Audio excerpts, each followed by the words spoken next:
ही लड़की के पास कोई ऑप्शन नहीं बचा, क्योंकि आपने सारे क्रिमिनल्स को अंदर भर्ती करके रखा है। अंबानी जी के छोटे बेटे की शादी हो रही है ना, उसमें 70 करोड़ रुपए सिर्फ एक सिंगर को बुलाया है, 70 करोड़ रुपए उसके खर्च हो रहे हैं। यही होता है गरीब आदिवासी बच्चों के लिए। जितने हम पिछड़े समाज के मजदूर किसानों के बच्चे हैं ना, वो जमीनें बेच बेच के अपना घर बार अपनी नौकरी मेहनत कर करके हमें पढ़ाते हैं।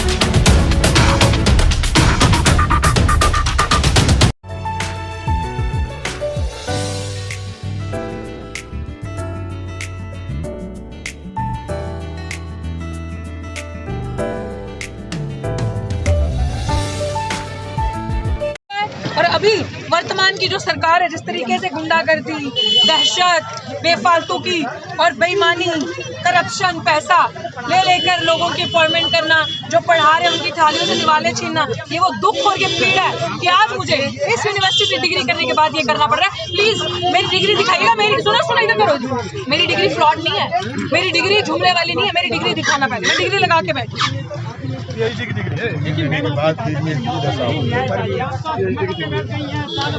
भैया जब मुझे न्याय लेने के लिए इतनी कठिनाइयाँ ये दे रहे हैं, मेरा धरना अबडक्ट कर लिया रातों रात, मेरी तबीयत खराब हुई, डकैती कर ली, बाबा साहब की फोटो तक लगने नहीं दे रहे।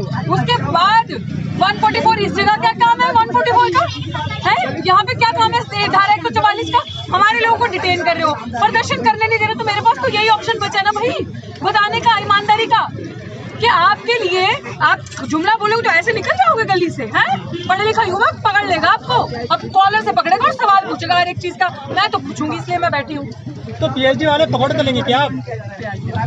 हाँ? यही ऑप्शन है। तो क्या करेंगे अगर पकौड़े नहीं तलेंगे? तो यही ऑप्शन है, अगर पकौड़े नहीं तलेंगे तो क्या करेंगे? लेकिन आपकी लड़ाई तो न्याय मिलेगा आपको कोर्ट से। तो भाई न्याय कोर्ट से मिलेगा, कोर्ट की लड़ाई कोर्ट में चलती है।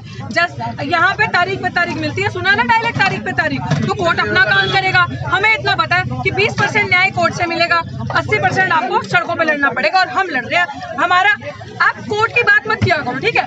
ये डेमोक्रेसी है, डेमोक्रेसी में लोकतंत्र में अधिकार है मेरा प्रोटेस्ट करना, अधिकार है मेरा अपने लिए आवाज उठाना। और स्ट्रीट वेंडर्स एक्ट कहता है ना कि आप अपने रोजगार के लिए, आप अपने लिए काम कर सकते हो, ये चीजें तो मैं कर रही हूँ ना भाई। इसमें भी दिक्कत है।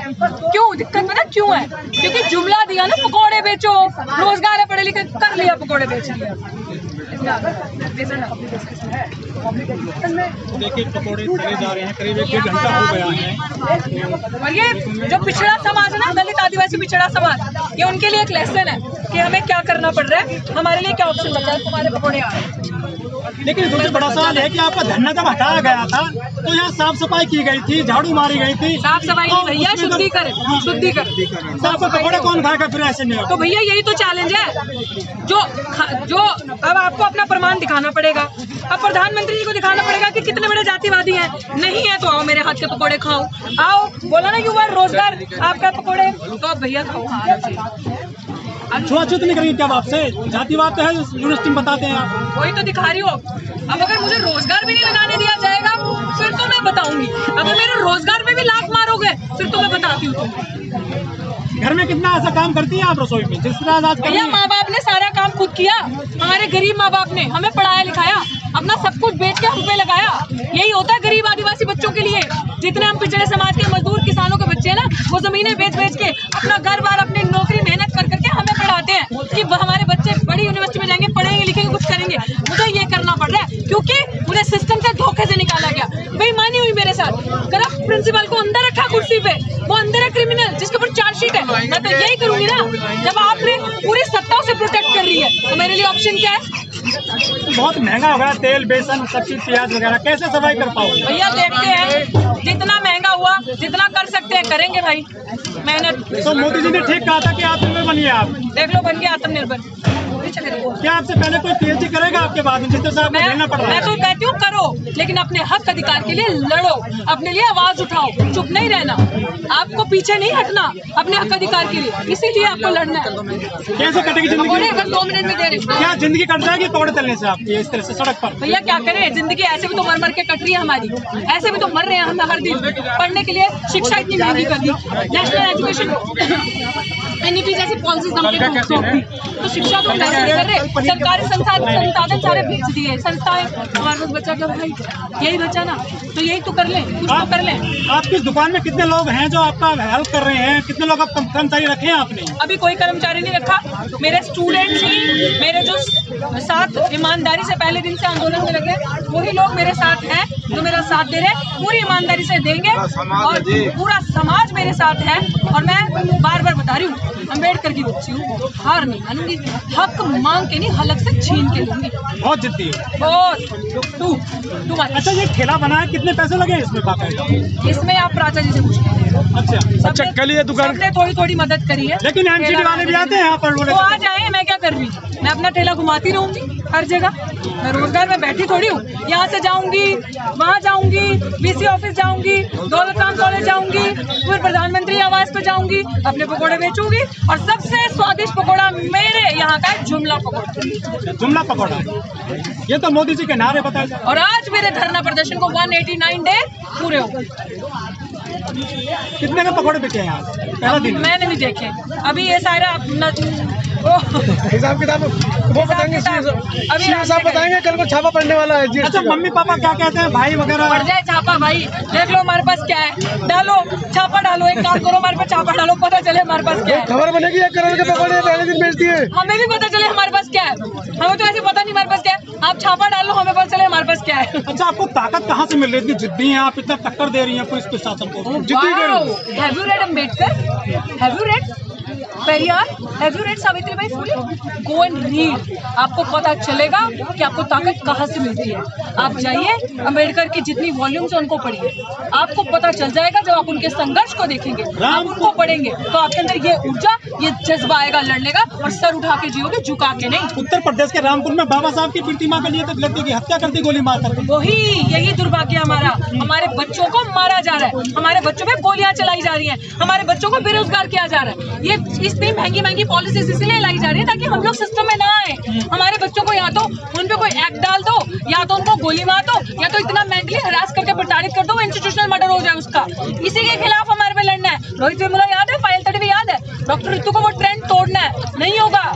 अब आपने बोला पकोड़े बेचना, तो पकोड़े बेच रहे भैया। अच्छा, इसके बाद नाली से गैस भी निकालनी, पकौड़े ज्यादा कराने में करो, पर जी खा नहीं पाएंगे। कौन? राजस्थान में हेमलता बैरवार ने सावित्रीबाई फुले की पूजा करी, सस्पेंड कर दी। किसने?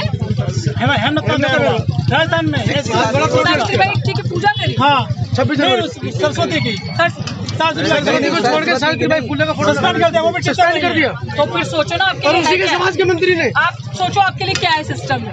देखो भैया, जो आपके समाज का सिस्टम में बैठा है वो आपका नहीं है, वो आपका होता तो हम सड़क पे नहीं होते, हम बेरोजगार नहीं होते, सविता रॉय कुर्सी पे नहीं होती, मेरा ये हाल नहीं होता सड़क पे अगर आपके समाज का होता। वो 131 सांसद है, नजदीक रहते होंगे आपके आसपास। अगर वो हमारे होते ना, तो हमारे साथ होते, आज हम यहाँ पे सड़कों पर इस तरीके से धक्के नहीं खा रहे होते, इस तरीके से ये नहीं करना पड़ता, डॉक्टर को अंदर बैठ के पढ़ा रही होती, बढ़िया काम कर रही होती, ये नहीं करना पड़ता मुझे। पब्लिसिटी स्टंट तो नहीं है ये, पब्लिसिटी स्टंट तो नहीं है ये मैम, पब्लिसिटी स्टंट। एक महिला को ये करना पड़ रहा है और ये पब्लिसिटी स्टंट लग रहा है आपको, कमाल होगी। मैं चाहती हूँ दिल से आपके बच्चे ये ना करें, आपके प्रोफेसर रितु पकौड़े दो, प्रोफेसर रितु चाय दो, प्रोफेसर रितु पकौड़े दो, बस 5 प्रोफेसर रितु चाय दो प्लीज। मेरे कस्टमर्स को खाने वालों को भी शर्म आ गई थी, उन्होंने समोसे मंगा दिए थे हमारे लिए। मेरे भाई डॉक्टर रितु ने शुरू कर दिया है। अभी किसके पकौड़े मिलने वाला रितु जी? आलू के, प्याज के। रितु जी कौन से पकौड़े कढ़ाई में? अभी इधर इसमें प्याज आलू मिक्स पकोड़े और बहुत लाजवाब पकोड़े। देखो, तो थोड़े से हमें भी टेस्ट करा दो। नहीं, आपको जुमला पकोड़ा टेस्ट करवाओ। चलिए कराइए। PSB पकोड़े वाली आपके सामने है कि जब एक क्रिमिनल उसी में कार्यरत है यूनिवर्सिटी में, तो मेरे लिए ये जगह बची है। तो मैंने, मोदी जी ने कहा पकोड़े बेचो, जो मोदी जी के शागिर्द हैं यहाँ पे, जिन्होंने क्रिमिनल को पूरा बचा के अंदर रखा है। आपके सामने ही आप देख लो कि एक क्रिमिनल कुर्सी पे कार्यरत है और हम जैसे युवा सड़क पे हैं, और 100% जो डिस्प्लेसमेंट इस विश्वविद्यालय में हुआ है, युवा बेरोजगार हो गया, हम लोगों के पास कुछ बचा नहीं, कोई साधन नहीं बचा। हर तरीके के लांछन लगाना, पढ़े लिखे इस यूनिवर्सिटी से पीएचडी करने के बाद, फर्स्ट डिवीज़न में अपनी डिग्री लेने के बाद, एमए, यूजीसी, नेट सारी चीज़ें करने के बाद, पीएचडी करने के बाद मेरी ये स्थिति है कि जब पढ़ा रही हूँ मुझे पढ़ाने भी नहीं दिया जा रहा। और इस गेट के बैरिकेड्स ये दिखाते हैं कि इस यूनिवर्सिटी में हम लोग नहीं जा सकते, और अब ना यूनिवर्सिटी के अंदर जा सकते हैं, तो कुछ तो करना है। ये इतने कैपेबल नहीं है हम लोगों को नौकरी दे सके, क्योंकि इन लोगों ने अपना कैडर भरना है। तो बीजेपी की ये हमेशा से आरएसएस की स्ट्रैटेजी रही है कि पढ़े लिखे युवाओं को भटकाओ ताकि वो उलझा रहे रोजगार के मसले में, और मोदी जी अच्छे अच्छे आइडिया देते रहे कि पकौड़ा बेचो, पकौड़ा बेचना भी तो रोजगार है। तो मैं चाहूँगी कि इस पर सर जरा थोड़ी सी लाइट रखें कि हमने क्यों किया और क्यों ज़रूरी था, क्योंकि अदरवाइज़ अगर हम ये अपने हक की बात नहीं करते, नहीं लड़ते, तो मेरे लिए यहाँ पे सेक्शन 144 इम्प्लीमेंट किया। किसान जब बैठे, मैं उनसे पहले की बैठी हूँ, यहाँ पे 100 धारा 44 लगा दी, इलीगली मेरा प्रोटेस्ट उठाया, पीसफुल तरीके से मुझे प्रोटेस्ट भी करने नहीं दिया जा रहा। तो मेरे पास ऑप्शन क्या बचता है? यही ऑप्शन है ना मेरे पास, कुछ तो करेंगे, भीख नहीं मांगेंगे किसी से। पीएचडी पकोड़े वाली स्टॉल लगाया है, क्या मोदी जी भी कहते हैं कि रोजगार नहीं है तो आप पकोड़े तलिए, तो क्या मोदी जी की बात आपने इम्प्लीमेंट की है यहाँ पर? मोदी, अब इसको इम्प्लीमेंट कह लो या इस चीज़ का जवाब देना कह लो कि एक प्रीमियम यूनिवर्सिटी में, दिल्ली यूनिवर्सिटी में पढ़ी लिखी लड़की के पास कोई ऑप्शन नहीं बचा, क्योंकि आपने सारे क्रिमिनल्स को अंदर भर्ती करके रखा है। इसीलिए हमारे पास अब ऑप्शन नहीं है, हमारे पास ऑप्शन यही है पकोड़े बेचने का, और हम दिखा रहे हैं। मैं इस बारे में बताना चाहता हूँ। पहले तो मैं डॉक्टर रितु का धन्यवाद करना चाहता हूं मैं कि इन्होंने अपनी इज्जत से, अपने स्वाभिमान से कॉम्प्रोमाइज़ नहीं किया। और हाँ, मोदी जी को मैं मुबारकबाद भी देना चाहता हूं कि उनकी यही इच्छा है ना, सारी यूनिवर्सिटीज़ में ख़ास तौर पे जो महिलाएं और वो भी शेड्यूल कास्ट कम्युनिटी से आने वाली महिलाएं, और सिर्फ शेड्यूल कास्ट कम्युनिटी से आने वाली महिलाएं नहीं, देश का हर एक ज़्यादा से ज़्यादा पढ़ा लिखा नौजवान, महिला हो या पुरुष, उसकी नौकरी तो नहीं करने देंगे उसे।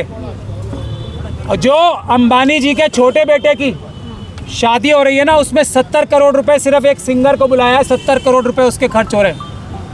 डॉक्टर रितु जैसी पढ़ी लिखी नौजवानों का हक काटकर, हक मारी करके अडानी अंबानी जी के ये जो व्यभिचार हो रहा है, ये शादी नहीं हो रही है, व्यभिचार हो रहा है, ये शादियां करवा रहे हैं, और अपने अपने लाखों करोड़ों रुपए अपने कपड़ों पे और अपने शक्ल। आप इस वीडियो के बारे में अपनी राय अवश्य दें तथा वीडियो को लाइक, शेयर और कमेंट्स साथ साथ चैनल को सब्सक्राइब करना न भूलें। धन्यवाद।